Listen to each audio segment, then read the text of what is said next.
Most people think danger on the highway comes from speeding, drunk drivers, or bad weather, but sometimes it's the things that follow you quietly, the exits that shouldn't exist, the cars that never fall back, and the strangers who notice when you finally wave back.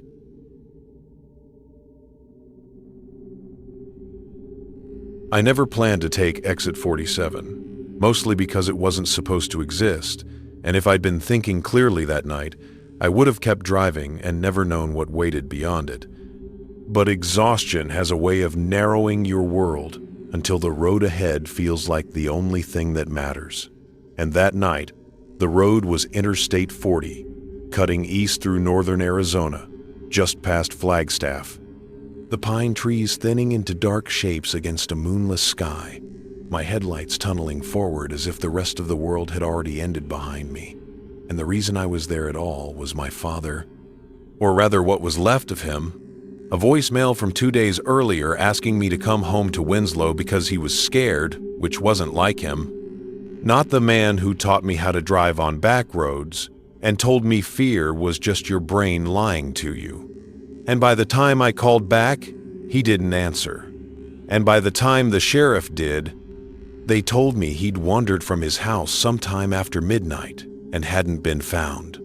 And I remember gripping the steering wheel harder than I needed to as the miles rolled by, thinking that if I didn't stop, if I didn't rest, I could outrun the feeling that something had already gone wrong, in a way no search party was going to fix.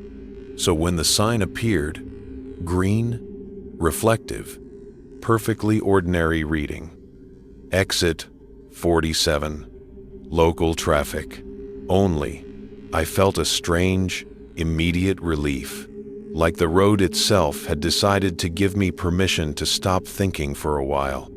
Even though I knew every exit number on this stretch by memory and knew the next one should have been 46, then 49, because 47 was skipped when they realigned the highway years ago.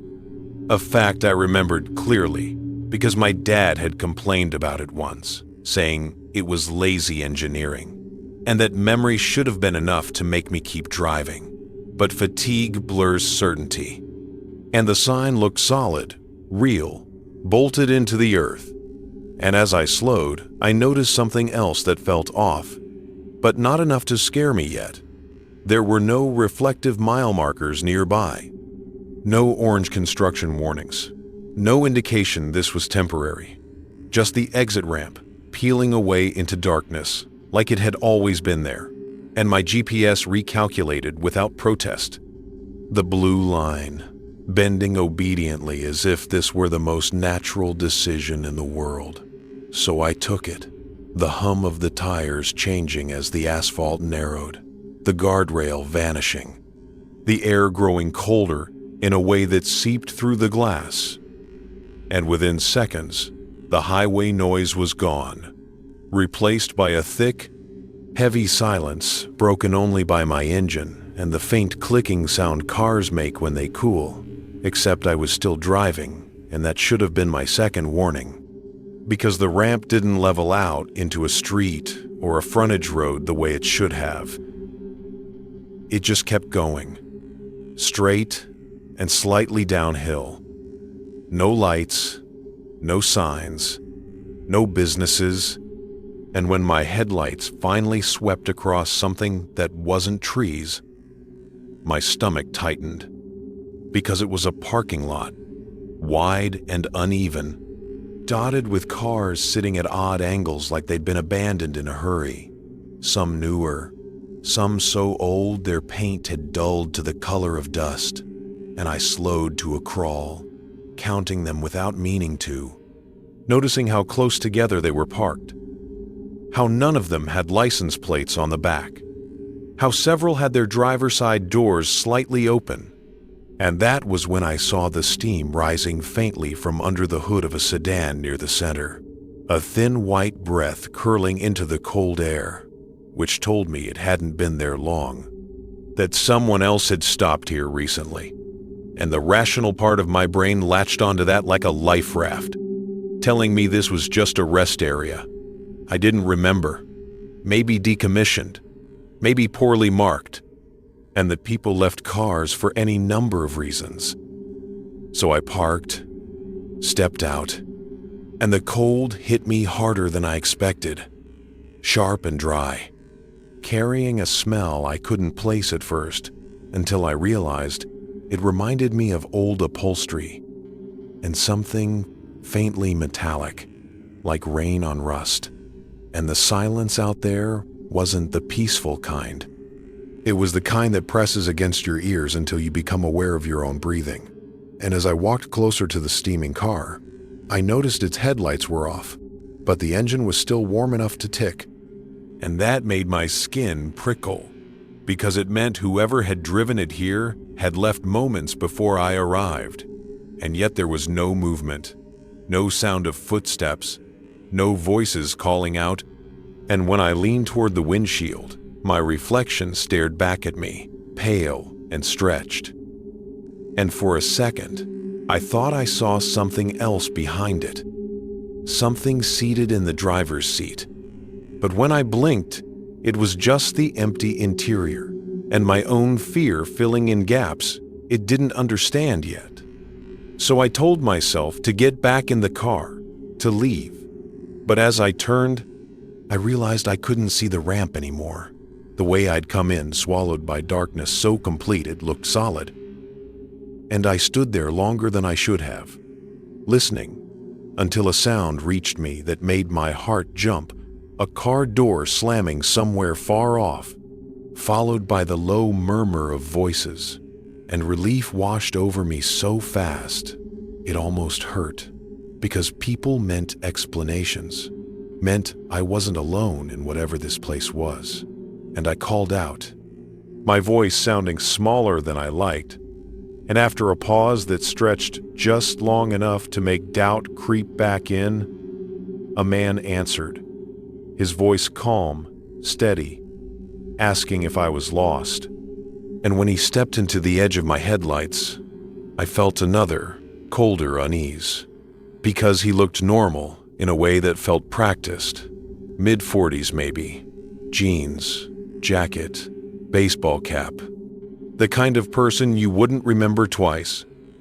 And yet something about his posture was off, too, still, like he was posing for a photograph. And when he smiled, it didn't reach his eyes, which flicked briefly toward my car and then away, as if checking something. And he told me I was on exit 47, said it like it was a known thing. And when I asked where it led, he shrugged and said, "Depends how long you stay," which I laughed at nervously, assuming it was a joke. But he didn't laugh back, just asked if I was waiting for someone. And before I could answer, another figure appeared behind him, then another, emerging from the darkness around the parked cars, all of them quiet, all of them looking at me with the same neutral interest you'd give a stray animal. And that's when I noticed how tired they looked. Not exhausted exactly, but worn thin, like people who hadn't slept properly in a long time. And I felt a sudden, overwhelming urge to leave, to get back on the highway. So I said I was just passing through, thanked them, and turned toward my car, half expecting one of them to stop me. But no one did. They just watched. And as I drove slowly across the lot, my headlights swept over more details I wished I hadn't seen.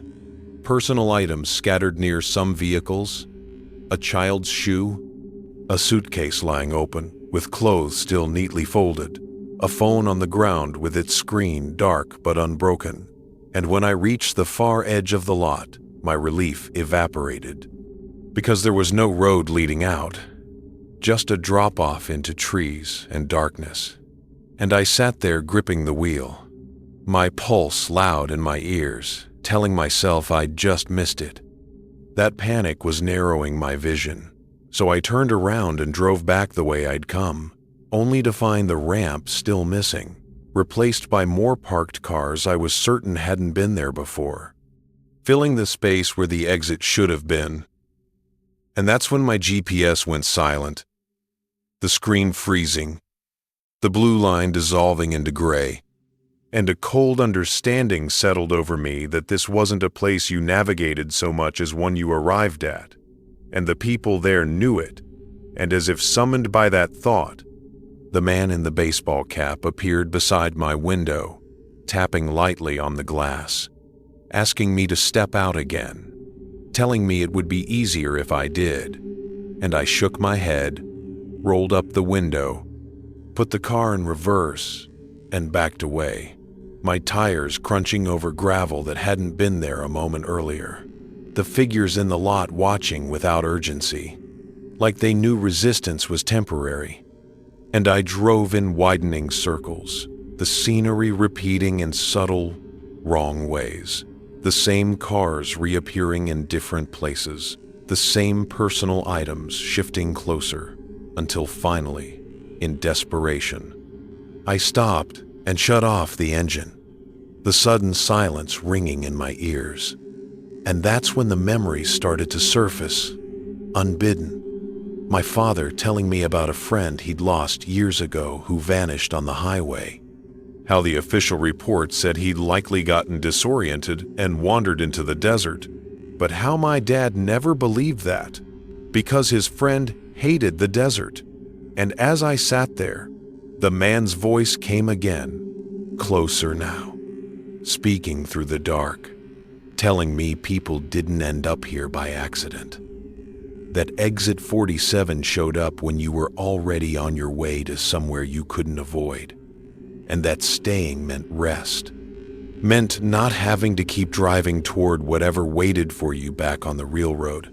And I realized then that every person in that lot had been running from something. Exhaustion, grief, guilt, fear. And that this place offered a pause that slowly became permanent. And the worst part was how tempting that sounded in that moment. How easy it would have been to step out, to let the night swallow me, and stop fighting. But the image of my father's empty house, of the voicemail I'd listened to over and over, cut through that fog, and I understood that if I stayed, he would never be found, because I would become just another absence. So I did the only thing I could think of. Something my dad had taught me on those back roads when I was learning to drive. I turned the wheel hard, floored the gas, and aimed straight at the darkness where the ramp should have been, ignoring the shouts behind me, the pounding on the car, the way the headlights seemed to bend, the world stretching and narrowing like a tunnel. And for a split second, I thought I'd driven straight into nothing, into a void that would swallow me whole. And then the tires hit asphalt, the engine screamed, and suddenly I was back on I-40. The familiar rumble beneath me, the yellow lines flashing by, my GPS recalculating frantically as if trying to convince itself I'd never left. And I didn't stop driving until the sun came up over the desert, bleaching the fear from the sky, but not from me. And when I finally pulled over at a real rest stop, crowded with people and noise, I checked the time and saw that only 10 minutes had passed since I'd taken the exit, even though it felt like hours. And later, when I made it to Winslow and spoke to the sheriff again, I asked him quietly if there had ever been reports of people disappearing near exit 47, and he gave me a look that told me he'd had that question before. Told me there was no exit 47, never had been, and that people went missing on the highway all the time for reasons no one could prove. And my father was never found. Not on the road, not in the desert, not anywhere that could be marked on a map. And sometimes, late at night, when I'm driving and the road stretches empty ahead of me, I see a green sign flicker at the edge of my headlights. Just for a second, offering a way out that looks almost reasonable, and I grip the wheel tighter and keep going. Because now I know the most dangerous exits aren't the ones that lead somewhere unknown. They're the ones that promise you don't have to keep driving at all.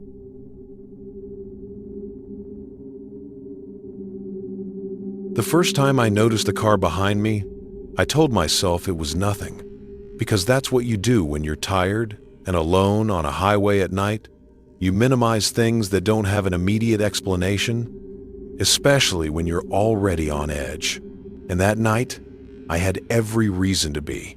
Driving north on Route 395, just outside Lone Pine, California, the Sierra Nevada, a jagged black wall to my left, the desert stretching endlessly to my right, the kind of road where your headlights feel like they're barely keeping the darkness at bay. And the reason I was there at all was because I was running late to see my sister. Late in a way that carried weight, because we hadn't spoken properly in months. Not since our mother died and left behind more questions than answers. And I'd promised myself I wouldn't be late again. Not for family. Not anymore.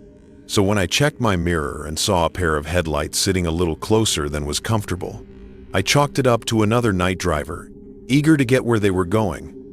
Nothing more. But as the miles passed and the road stayed empty, that distance never changed. Not when I sped up, not when I eased off the gas. And that was the first hook, the first small tug at my attention. The way patterns form before your brain is ready to label them as threats. And I remember thinking about my mother then, how she used to say that if something follows you long enough, it's because you've already noticed it. And the thought made me grip the wheel tighter, because the car behind me didn't feel aggressive, didn't flash its lights or swerve. It just stayed there, perfectly centered, a constant presence in my rearview mirror, like a second horizon. And I told myself that maybe we were just headed the same way. That Route 395 funneled people together like that. But deep down, I knew that wasn't true at this hour. Not on a stretch of road where you could drive 20 miles without seeing another soul. And when I pulled over briefly at a turnout near the Alabama hills, pretending I needed to check something in the trunk, the car slowed with me, drifted past just enough for me to catch its shape, a dark sedan, older model, no distinctive features, the kind of car you wouldn't remember if you passed it in daylight, and that should have been reassuring. But it wasn't, because as it passed, I realized I couldn't see the driver's face at all. Not because of glare or speed, but because the interior looked empty, the dashboard dark, the windows black, like the car was hollow. And as it continued on without stopping, something in my chest loosened and tightened at the same time. Relief tangled with unease, and I waited until its taillights vanished before pulling back onto the road, telling myself I'd imagined the emptiness, that fatigue was turning shadows into stories. And for a few minutes, everything felt normal again. The road humming beneath me, the radio low, the night vast and indifferent, until I checked the mirror and saw the headlights again, closer than before, impossibly so, as if the car had never left at all. And that's when the second hook sank in. Sharper this time, because there was no way it could have looped back without passing me. No side roads, no intersections, just desert and rock. And my rational explanations began to thin, replaced by a growing sense that I was being paced, measured, and I tried to test it, slowing to well below the speed limit, my pulse ticking up as the headlights stayed exactly where they were, maintaining the same distance with an accuracy that felt deliberate, then accelerating suddenly, pushing my engine harder than I liked, watching the speedometer climb, only to see the headlights keep pace without gaining or falling back, and the realization crept in slowly, like cold through fabric, that whatever was behind me wasn't reacting to my driving so much as anticipating it. And I thought about turning around, about finding a gas station or a town, but the map in my head offered nothing nearby, just long, empty miles. And calling my sister crossed my mind, if only to hear a familiar voice. But I didn't want to explain why my hands were shaking, didn't want to sound paranoid. So instead I called the local sheriff's non-emergency line. my voice steadier than I felt as I explained that a car had been following me for a while, that I was on Route 395 heading north, and the dispatcher asked me to describe the vehicle, and when I said it was a dark sedan with no visible plates, she paused, just for a fraction of a second too long, before telling me to stay calm and keep driving, that a patrol car would try to intercept, and that pause became the third hook, subtle but heavy, because it suggested recognition. And as I drove, the landscape began to repeat in ways that didn't make sense. The same road sign appearing twice. The same cluster of rocks lit by my headlights again and again, as if the highway itself were looping, compressing distance. And I started to feel like I wasn't moving forward at all, just burning fuel in place. And that's when I noticed something new in the mirror. Something that made my stomach drop. The headlights behind me weren't casting light onto the road the way they should have. They glowed, bright and defined, but the asphalt between us remained dark, untouched, as if the light was for show only. And when I leaned forward, squinting, I saw that the beams didn't quite align with the car's shape, sitting slightly too high, too symmetrical, like eyes rather than lights. And I laughed then, a short, brittle sound, because I knew how that thought sounded, because I knew fear was warping my perception. But the laughter died when the radio cut to static, then to a voice that wasn't a broadcast, wasn't music or news, but something low and close, repeating my name softly, and I slammed the radio off, my heart hammering, telling myself it was interference, coincidence, anything. And the car behind me edged closer, close enough now that I could see details I hadn't before. The cracked plastic of the grille, the dull sheen of the hood, and still no driver, no movement inside. And memories I hadn't invited began to surface. My mother's car accident years earlier, on a different stretch of highway. The way the official report never quite explained how she'd ended up so far off the road. How witnesses said another car had been involved, but couldn't agree on what it looked like. And the thought made my chest ache.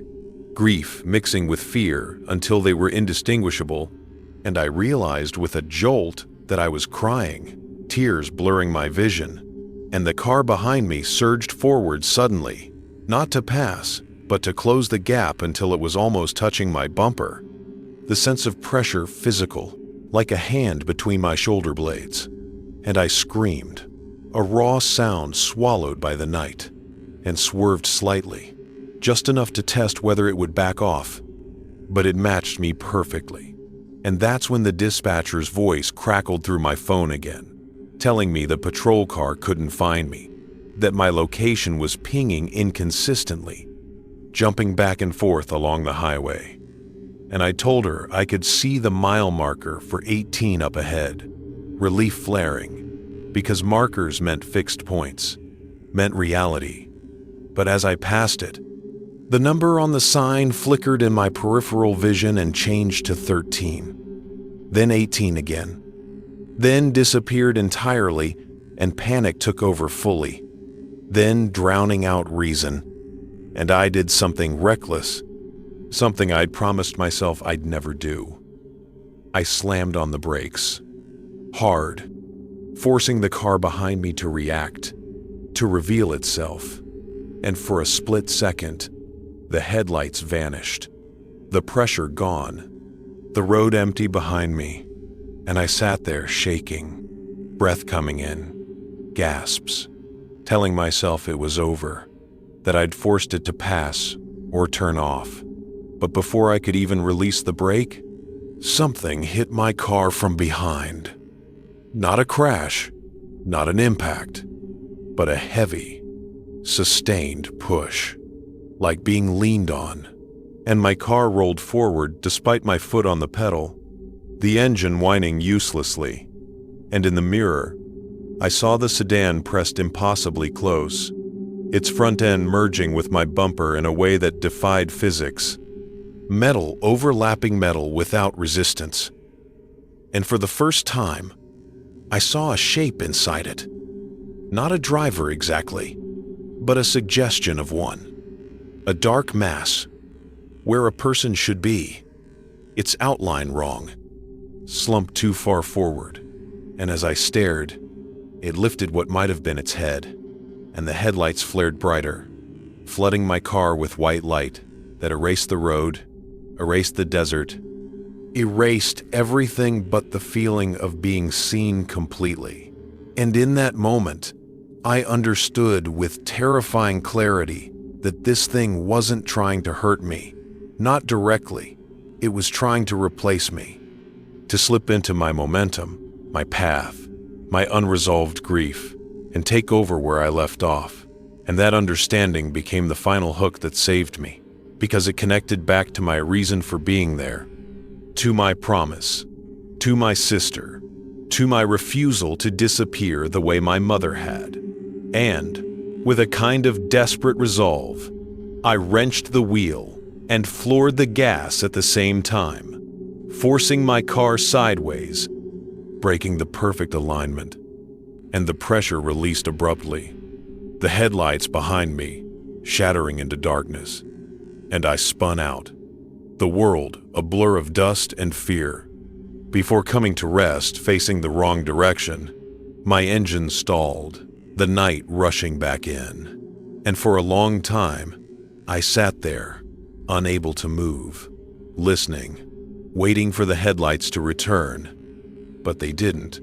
And when I finally restarted the car and drove the rest of the way to my sister's house, the sun was just beginning to rise, painting the mountains in soft gold, the road ordinary again. And I told myself I'd survived an encounter with a reckless driver, that stress and grief had filled in the blanks with something worse. But months later, when I requested the police records out of a need I couldn't explain, I found a report from years earlier describing a fatal hit-and-run on that same stretch of Route 395, involving a dark sedan that witnesses said never slowed, never stopped, just stayed too close until the other car lost control, and no driver was ever found. And sometimes now, when I'm driving at night and my mirror catches a familiar pair of headlights sitting just a little closer than they should be, I don't test them, I don't slow down or speed up, I don't call for help. I just focus on the road ahead and keep going, because I know some things aren't following you to get somewhere. They're following you to see if you're ready to vanish.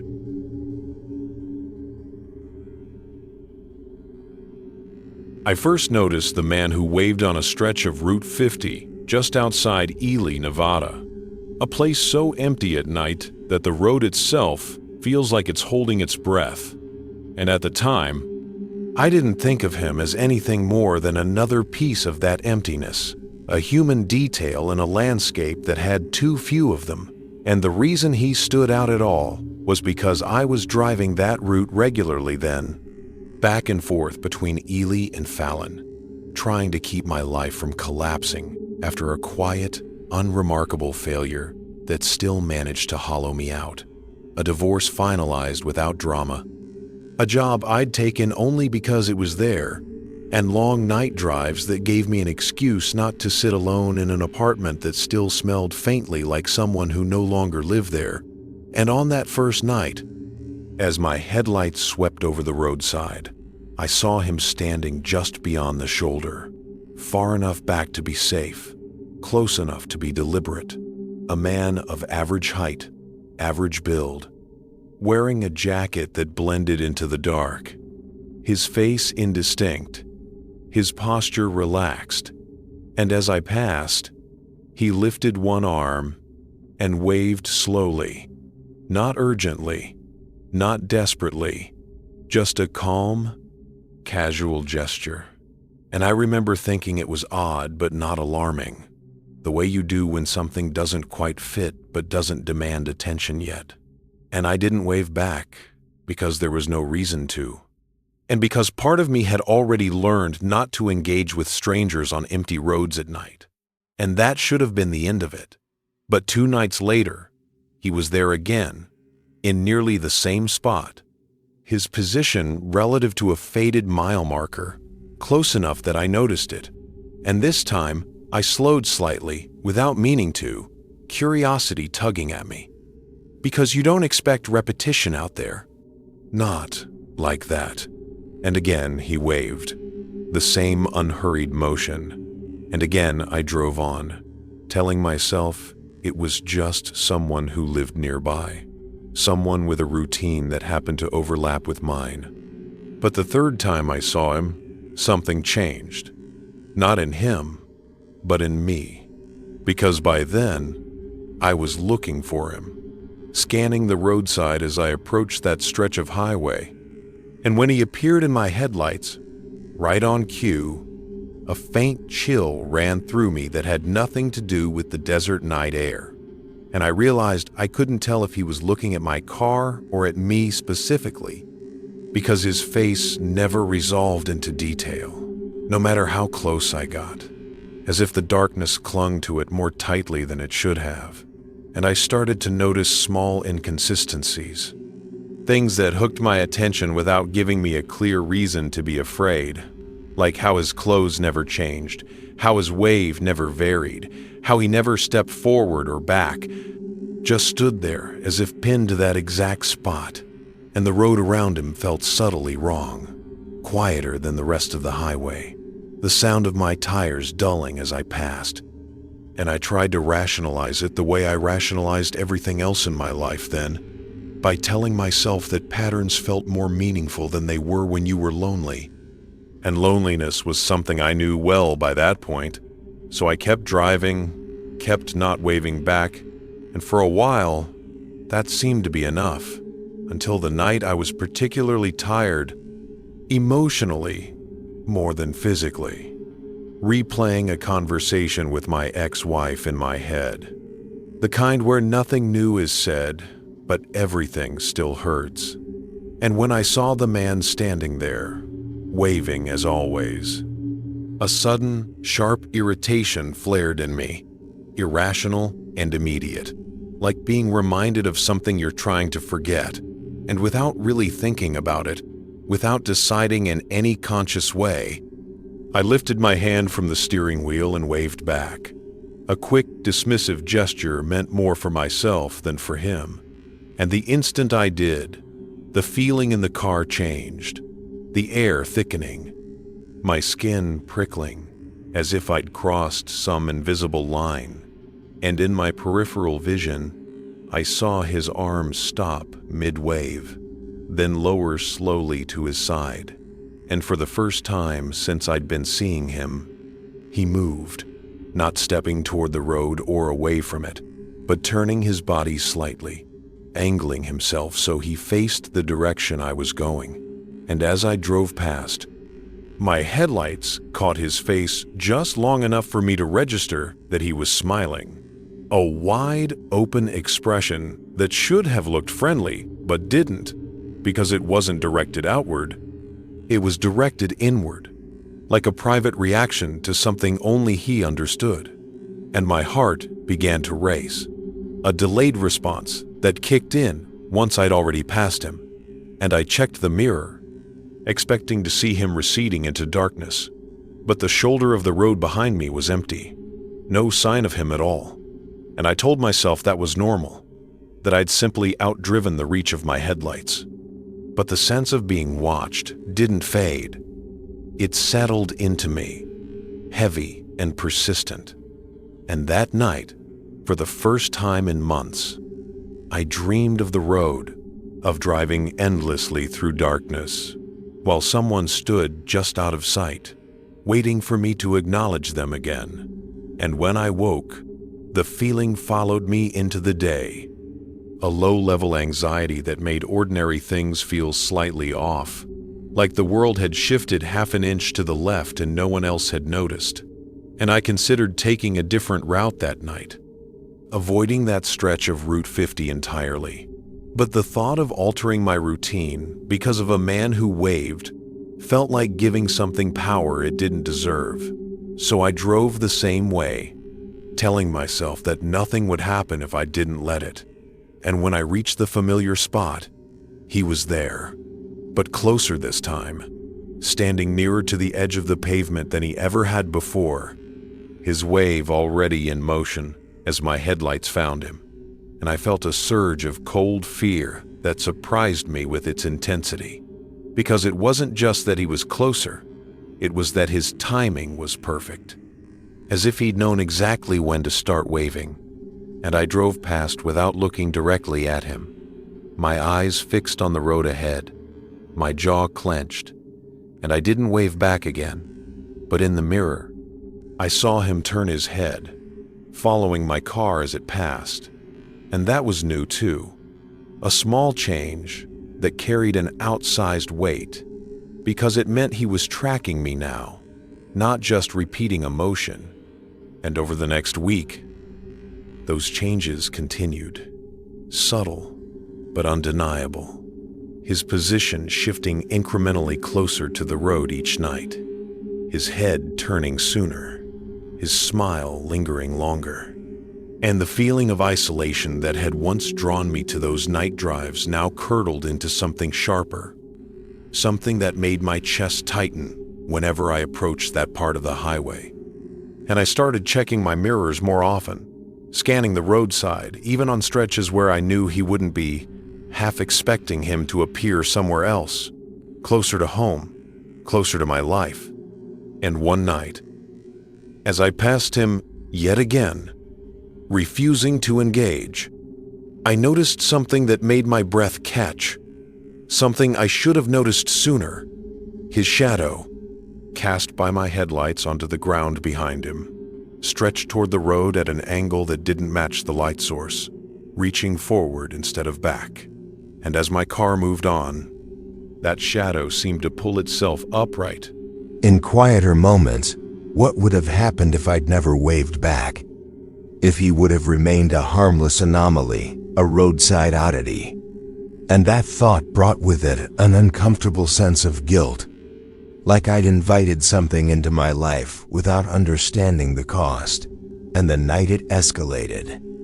The night everything tipped from unsettling into terrifying started like any other. The desert calm, the sky clear, my mind elsewhere. And when I reached his usual spot, he wasn't there. And the relief I felt was immediate and almost dizzying. My shoulders relaxing for the first time in days. And I laughed softly at myself, embarrassed by how deeply the fear had sunk in. And I drove on, the road unspooling ahead of me. Until a few miles later, my headlights caught movement in the distance. Not on the shoulder this time, but on the road itself. And my heart dropped as I recognized the silhouette. The same man standing directly in my lane, facing me. His arm already raised in that familiar wave.